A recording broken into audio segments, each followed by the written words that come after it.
वक्फ संशोधन विधेयक इतने गुस्से में क्यों है इसके खिलाफ? वक्फ संशोधन बिल का मतलब ये है कि 2024 में जो बिल पास किया जा रहा है उससे हमारी मस्जिदें, हमारे खानकाह, हमारे दरगाह और इसी तरह हमारी ज़मीन जो है वो सब दूसरे लोगों के कब्ज़े में चली जाएगी। मोदी जी का बस एक ही काम है, जो संविधान है उसको रौंदना इनका काम रह गया। वक्फ संशोधन बिल 2024 सीधा सीधी हमारे पर्सनल लॉ बोर्ड का उल्लंघन है और संविधान के खिलाफ है। अब मोदी सरकार की नज़र है कि मुसलमानों की जो ये प्रॉपर्टी है इसको कब्जे में ले करके जिस तरह से देश को इन्होंने अंबानी अडानी के हाथों में गिरवी रखा है उसी तरीके से ये चाहते हैं।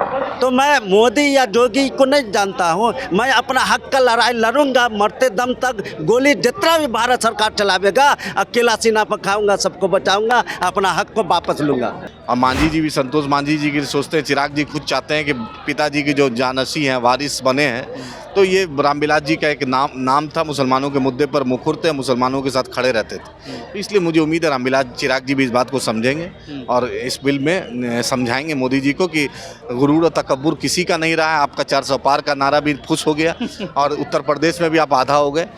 अभी हम मौजूद हैं पटना के गर्दनी बाग में और गर्दनी बाग में धरने स्थल पे पटना के तमाम जो मुसलमान हैं वो यहाँ पे धरने पे बैठे हुए हैं। हम जानने की कोशिश करते हैं कि ये गुस्सा आखिर किस बात को लेकर के है और किस लिए धरने पे बैठे हैं। क्या नाम है सर आपका? मेरा नाम नूरुल्लाह रहमानी है, बेगूसराय से। वक्फ संशोधन विधेयक इतने गुस्से में क्यों है इसके खिलाफ? वक्फ संशोधन बिल का मतलब ये है कि 2024 में जो बिल पास किया जा रहा है ये बिल मुसलमानों के ख़िलाफ़ है। उससे हमारी मस्जिदें, हमारे खानकाह, हमारे दरगाह और इसी तरह हमारी ज़मीन जो है वो सब दूसरे लोगों के कब्ज़े में चली जाएगी। इसलिए हम लोग इसके ख़िलाफ़ इस मुबारक और बाबरकत महीने में हम लोग रोज़ा रख के इस बिल की मुखालिफत में आए हैं और भरपूर इसकी मुखालफत करते हैं। चलिए देखिए, मुखालफत कर रहे हैं, रमज़ान का महीना चल रहा है, बावजूद इसके बिहार के तमाम ज़िलों से यहाँ पे मुसलमान आए हुए हैं भीषण गर्मी में और उसके बाद भी यहाँ पे मुखालफत कर रहे हैं। कुछ तो बात ज़रूर होगी। कहाँ से आए हैं आप? हम दरभंगा ज़िला से आए हैं और नज़र आलम हमारा नाम है। हम लोग यहाँ इस बिल की मुखालफत में आए हैं। मोदी जी का बस एक ही काम है, जो संविधान है उसको रौंदना इनका काम रह गया। वक्फ संशोधन बिल 2024 सीधा सीधी हमारे पर्सनल लॉ बोर्ड का उल्लंघन है और संविधान के खिलाफ है।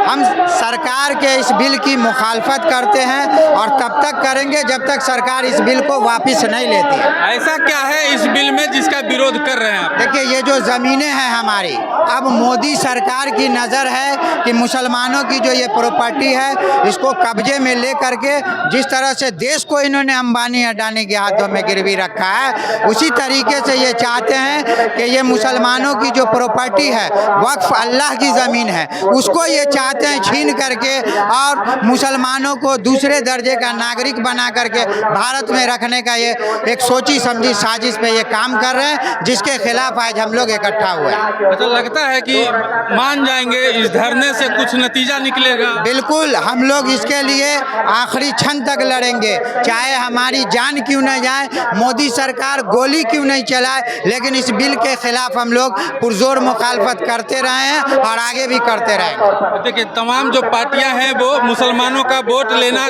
चाहती हैं, बिहार की जितनी भी पार्टियां, लेकिन अगर मुसलमानों के हक में लड़ने की बात आती है, उसके हक में खड़े होने की बात आती है तो कहीं ना कहीं वो सब पीछे रह जाते हैं। बिल्कुल, नीतीश कुमार को जो बिहार के मुख्यमंत्री है उनको लोगों ने सेकुलर चेहरा के तौर पे देखा था, लेकिन वो भी इस वक्त जो मोदी गवर्नमेंट की तानाशाही रवैया उसके साथ है और इस बिल के समर्थन में है। आपने देखा होगा कि हमारे उलमा ने, हमारी तंजीमों ने उनके इफ्तार पार्टी का भी बाइकाट किया और एक मैसेज दिया कि जो हमें सेकुलर के नाम पे ठग रहे हैं या जो हमारे वोट की राजनीति कर रहे हैं वो अब होशियार हो जाएं। अगर इस बिल के खिलाफ जो भी मोदी सरकार के साथ है हम उसके खिलाफ हैं, सीधी बात। चलिए एक सवाल आपसे है, आप रुकिएगा थोड़ा सा। क्या नाम है आपका? मोहम्मद फैयाज। फैयाज। बिल गलत है, बिल गलत है। लेकिन ये इन्होंने सवाल किया एक कि तमाम लोग, तमाम पार्टियां ठग रही हैं। कौन पार्टी ऐसी है जो मुसलमानों को आज तक नहीं ठगा? मुसलमान को अपना हक अपने लेने आता है, किसी पार्टी के बदौलत मुसलमान नहीं जिंदा। मुसलमान सिर्फ एक अल्लाह जिसने पूरे कायनात को बनाया उसके बदौलत जीती है। अब मुसलमान किसी का मुताज नहीं है, सिर्फ एक अल्लाह का मुताज जिसने पैदा किया। तो मैं मोदी या जोगी को नहीं जानता हूँ, मैं अपना हक का लड़ाई लड़ूंगा मरते दम तक। गोली जितना भी भारत सरकार चलावेगा अकेला सीना पर खाऊंगा, सबको बचाऊंगा, अपना हक को वापस लूंगा। अच्छा, वक्फ संशोधन विधेयक बहुत पहले आया, लेकिन लड़ाई अब आप लोगों ने शुरू की है। नहीं, देखिए इसको जेपीसी में डाला गया था और जेपीसी में इसलिए डाला गया कि हम सभी लोगों की बातों को सुनेंगे, जो हमारे वक्फ के लोग हैं उनकी बातों को, उनकी राय को लेंगे, जो हमारा मुस्लिम पर्सनल लॉ बोर्ड है उसकी राय को शामिल करेंगे। लेकिन जेपीसी में भी मोदी जी ने ठगा, अपनी बातें उन्होंने डाली, हमारी एक भी बातें उन्होंने नहीं डाली। हमारी जो ज़मीन है उसको डीएम कौन होता है वो तय करेगा कि ये ज़मीन वक्फ की है या नहीं है। ये सरासर हमारे साथ नाइंसाफ़ी है और संविधान के साथ खिलवाड़ है, पर्सनल लॉ बोर्ड के साथ खिलवाड़ है। हम इस बिल को सिरे से रिजेक्ट करते हैं, खारिज करते हैं और मोदी सरकार की इस तानाशाही रवैया का कंडेम करते हैं। खारिज करते हैं ये बोल रहे हैं, लेकिन अगर केंद्र में बिल पास हो जाएगा तब भी उसको खारिज कीजिएगा। बिल्कुल, बहुत सारा बिल इन्होंने पास किया, ट्रिपल तलाक पे इन्होंने कानून बनाया, लेकिन मैं शरीयत के खिलाफ नहीं जा सकता। वो अपना बनाते रहें, हम अपने कानून का पालन करेंगे। ये इसी आइडियोलॉजी पे काम कर रहे हैं कि देश का जो मुस्लिम या अल्पसंख्यक नागरिक है उसको डरा करके बर्मा रोहिंग्या की तरह रख करके ये राजनीति करेंगे। तो देश का अब सभी नागरिक जाग चुका है और सबसे अहम बात है कि जो वक्फ की ज़मीन है वो भारत ही में तो है, उस ज़मीन से सभी लोगों को फ़ायदा होगा। फिर ये मुसलमानों को टारगेट करके और एक जो है भरम समाज में फैलाने का, हिंदू मुस्लिम एंगल देने का, ये सरासर नाइंसाफ़ी है और देश को कमज़ोर करने की पॉलिसी पे अमित शाह और मोदी जी काम कर रहे हैं। मैं अपील करता हूं कि भारत को रहने दें, जो भारत की खूबसूरती है, लोकतंत्र है, सभी समुदाय एक साथ रहते हैं, उससे खिलवाड़ में नहीं करें, वरना मोदी जी और अमित शाह को ये देश की जनता जरूर खदेड़ेगी। अच्छा, आपके इस आंदोलन के शुरू होने से जस्ट एक दिन पहले बीजेपी के द्वारा सौगाते मोदी की शुरुआत की गई है। ईद के मौके पे तमाम देश के गरीब मुसलमानों को मोदी जी की तरफ से, बीजेपी की तरफ से सौगात दी जा रही है, इसको कैसे देखते हैं? नहीं, ये तो भीख है। देखिए, इनका भीख नहीं चाहिए। ये हमारी वक्फ की प्रॉपर्टी खुद खाली कर दें, हम इनको भीख देंगे। मेरी जो ज़मीनें हैं, जो वक्फ की प्रॉपर्टी है, इतनी है कि भारत के मुसलमानों को इनका भीख नहीं चाहिए। आज भारत का मुसलमान अगर सबसे पिछड़ा है, दलित समुदाय से भी पिछड़ा है, तो सारी पार्टियां, सारी सरकार इसकी जिम्मेदार है। हमारे वोटों से इन्होंने सत्ता का मलाई खाया, लेकिन हमारे बच्चों को अच्छी शिक्षा, अच्छे रोजगार और अच्छा माहौल देने में ये विफल रहे हैं। इसी का परिणाम है कि इस बिल के खिलाफ आज हम लोग सड़कों पे हैं। तो यही तो सवाल हम इनसे पूछ रहे थे कि कौन पार्टी है जो आपके साथ है? नहीं, कोई नहीं है, सारी पार्टियां सब तो आपका इस्तेमाल कर रही हैं। बिल्कुल बिल्कुल बिल्कुल। अब हम इस्तेमाल होने के लिए नहीं आए हैं। जो इस बिल में हमारे साथ है हम उसके साथ हैं, जो हमारे खिलाफ है हम उसके खिलाफ हैं, सीधा सीधी। मतलब जो बिल में साथ है वो बिल्कुल बिल्कुल बिल्कुल, जो हमारी आइडियोलॉजी के साथ है, जो देश की आइडियोलॉजी के साथ है, जो संविधान के साथ है, हम उसके साथ हैं, और जो इसके खिलाफ है हम उसके खिलाफ हैं। उसके खिलाफ। चलिए देखिए, कह रहे हैं कि जो हमारे साथ हैं, बिल के साथ जो हैं उसके हम खिलाफ हैं, और जो बिल के खिलाफ हैं हम उनके साथ हैं। मुसलमान तमाम जो हैं बिल का खिलाफत कर रहे हैं। देखिए, हाथों में इनके तख्ती है और तख्ती में लिखा हुआ है, वक्फ मुस्लिम समुदाय के लिए है, राज्य के शोषण के लिए नहीं। इमारत सरिया बी रिजेक्ट वक्फ बिल। तमाम जो लोग हैं वक्फ का रिजेक्शन कर रहे हैं। क्या नाम है सर आपका? No comment. क्या नाम है सर? नहीं, कोई कमेंट नहीं करेंगे। अरे कम से कम पॉजिटिव कमेंट तो कर दीजिए। देखिए सर है हमारे सर जी।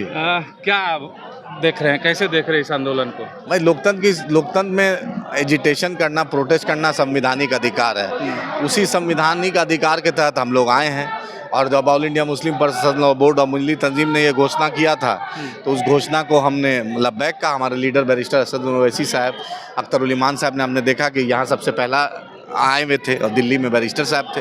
तो हम लोग जो ये मुद्दे हमारे जज्बात और एहसास से जुड़े हैं हम लोग उसमें रहेंगे। बिल आया, जेपीसी में गया, वहाँ भी कुछ नतीजा नहीं निकला है अभी तक। क्या लगता है कि कुछ नतीजा निकलेगा? नहीं, नतीजा देखिए, नतीजा तो निकलेगा ही, हर कुछ का नतीजा निकलता है। हम लोग कोशिश कर रहे हैं आवाम और लोग नीतीश जी और मांझी जी, चिराग जी और कुशवाहा साहब, नायडू साहब को समझा रही है। और वहाँ भी 27 तारीख को 29 तारीख को शायद 27 या 29 को विजयवाड़ा में भी है, आंध्र प्रदेश में भी ये प्रदर्शन है all India Muslim personal law board और मुस्लिम तंजीम का। तो मुझे चंद्रबाबू नायडू भी आगे की राजनीति और बेटे के लिए भी अगर सोचते हैं, लोकेश जी के लिए, और मांझी जी भी, संतोष मांझी जी की सोचते हैं, चिराग जी खुद चाहते हैं कि पिताजी की जो जानसी हैं, वारिस बने हैं, तो ये रामविलास जी का एक नाम था, मुसलमानों के मुद्दे पर मुखर थे, मुसलमानों के साथ खड़े रहते थे। तो इसलिए मुझे उम्मीद है रामविलास चिराग जी भी इस बात को समझेंगे और इस बिल में समझाएंगे मोदी जी को कि गुरूर और तकब्बुर किसी का नहीं रहा है। आपका 400 पार का नारा भी फुस हो गया और उत्तर प्रदेश में भी आप आधा हो गए, फिर साफ हो जाइएगा, इसलिए ये मत कीजिए। लगता है आपको कि जितने नेताओं का नाम आपने लिया है वो सब मानेंगे? भाई कोशिश करना है, कोशिश करना हम लोग का काम है, कोशिश हम लोग का काम है, बाकी नहीं मानेंगे। हटगर्मी कोई नहीं कभी नहीं जीता है, हटगर्मी से कोई जीता है क्या आज तक? हटगर्मी से किसी का शासन नहीं रहा। अगर ये हटगर्मी करेंगे तो फिर जनता जानती है भारत के जो हिंदुस्तान के खूबसूरती है, यहाँ के मुद्दे, यहाँ के लोग समझदार हैं, यहाँ का हिंदू मुसलमान इस मुद्दे पर साथ। अच्छा, एक चीज़ और, इस आंदोलन के शुरू होने से जस्ट एक दिन पहले सौगाते मोदी दिया जा रहा है मुसलमानों को, क्या? भाई आप एक तरफ मेरे घर में बुलडोजर चला रहे हैं, सुप्रीम कोर्ट का जजमेंट नहीं मान रहे हैं, नागपुर में बुलडोजर चला रहे हैं, मध्य प्रदेश में चला रहे हैं, उत्तर प्रदेश में चला रहे हैं। आपका सीओ जो है अनूप चौधरी कुछ से कुछ बोल रहा है और आप चाह रहे हैं कि आप ये चाह रहे हैं लॉलीपॉप देना चाह रहे। मुसलमान अल्लाह का मोहताज है, आपके सौगात का मोहताज है। जो 1 महीना रोज़ा रख सकता है, अल्लाह के फजल से उस बरकत से ईद भी मना सकता है। ये आप अदानी और अंबानी को दीजिए जिसके आप सेल्समैन बने। हमें आपका सौगात नहीं चाहिए, हमें हक चाहिए, हिंदुस्तान में इंसाफ चाहिए। और आपके रहमो करम पे हिंदुस्तान पे नहीं, हमारे बाप दादा ने इस देश की आज़ादी के लिए जान दिया है। ये मेरे बाप का मुल्क है, क़यामत के सुबह तक इंशाल्लाह रहेंगे। चलिए देख लीजिए क्या कुछ कह रहे थे, आपने तमाम लोगों की बातें सुनी। और वक्फ विधेयक के खिलाफ ये लोग जो है प्रदर्शन पे हैं, सड़क पे उतर चुके हैं। पूरा देश का मुसलमान सड़क पे वक्फ विधेयक के खिलाफ उतर गया है और देखना होगा कि आने वाले दिनों में ये आंदोलन क्या रंग लाता है। वक्फ विधेयक पर केंद्र सरकार जो है पीछे हटती है या यूं ही अड़े रहती है।